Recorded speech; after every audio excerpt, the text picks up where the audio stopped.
Bleached, Blonde, Bimbos 2. Sex Radical Philosophy for Everyone. June 2005. The End of Genderqueer. This is a meditation on the word genderqueer. I'd like to look at what this word means to me and how it functions for me and my community. What potential does it hold? What are its inherent flaws in terms of identity politics and the resulting marginal conformity? What are the consequences when queer people become so focused on grouping ourselves? Genderqueer, as a concept, identity, movement, or just as a word, has meant a lot of different things to me in the past few years. My gut reaction to it has transformed from a feeling that was powerful and exciting into one that is annoying and depressing. Included in this meditation are my thoughts on how this transformation happened and a few ideas toward a new approach. I've been really conflicted about writing this zine. Horrified, actually. I wish to deal with the topic of gender in a queer context, but still be readable and interesting. I want to write for all my friends, for those who are passionate about gender, and for those who get an easy thrill just at the thought of discussing how words acquire and change meaning.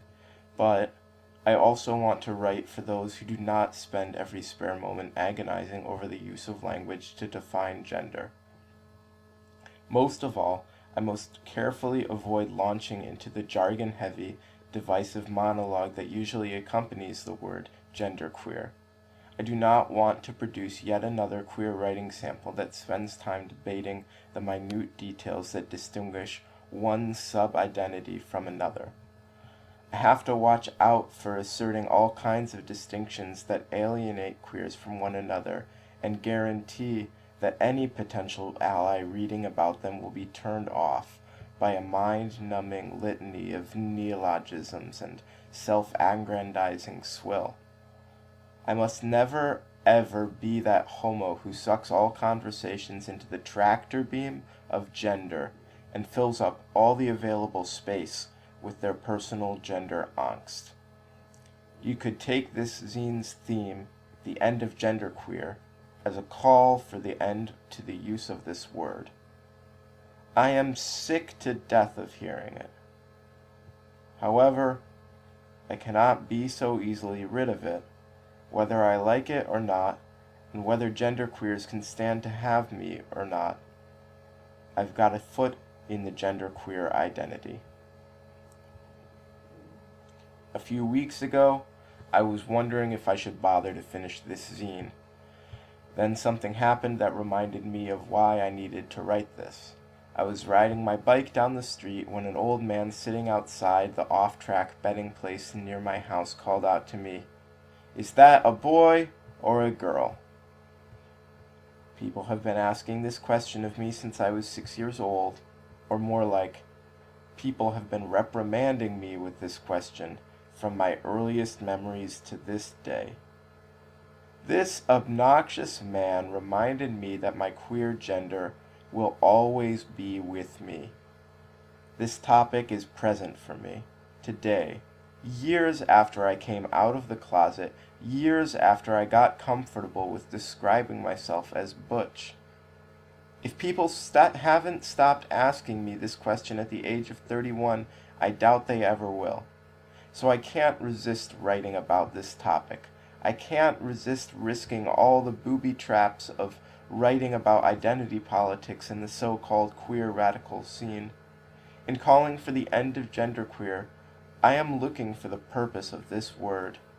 I am also writing about myself, about my personal history, about my relationship to other queers, and about how I think life should be.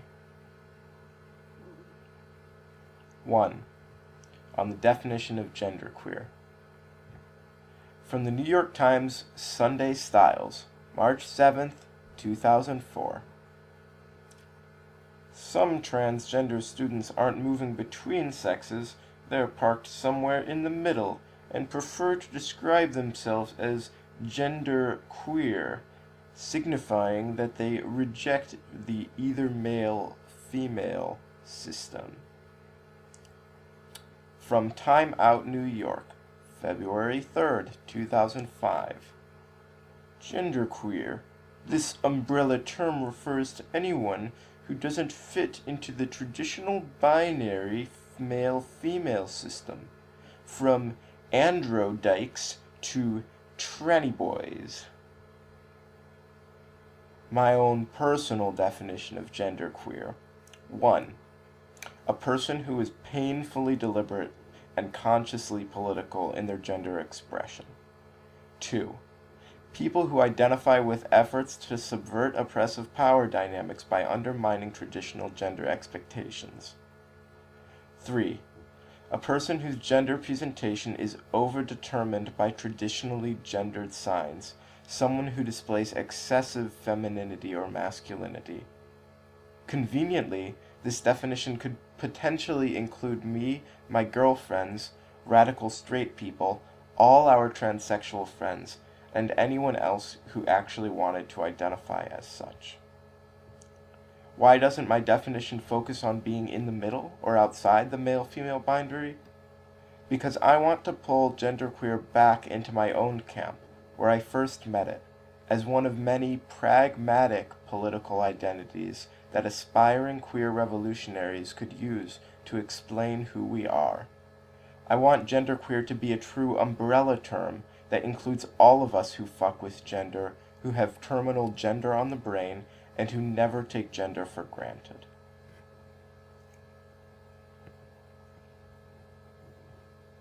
Two, on alienation and the cutting edge of gender. From the Village Voice 25th Annual Queer Issue, June 23, 2004. But the genderqueer generation poses a new reality in which the world doesn't label our identities and our bodies. We do. If you spot these trans males at the Pride Parade or in your local bar, you have seen the future, and it's very queer indeed. From Gay New York by George Chauncey. In 1929, for instance, a conservative village paper attacked bohemian women for being so ashamed of their sex that they do their best to appear like men. It went on to charge that, quote, the majority of that type manifestly endeavor to create a third sex, end quote. If we have documentation showing that queers were endeavoring to label their own identities and create a third sex back in 1929, when exactly does this smug queer future begin? It seems like a long time to be seated on the cutting edge, ... 3. On my first contact with genderqueer. I don't remember the first time I encountered the word, but I am sure it was sometime in 1999 at the now-defunct annual True Spirit Conference. I met a whole bunch of folks who, like me, were alienated from gender and committed to reclaiming, valorizing, and politicizing our difference.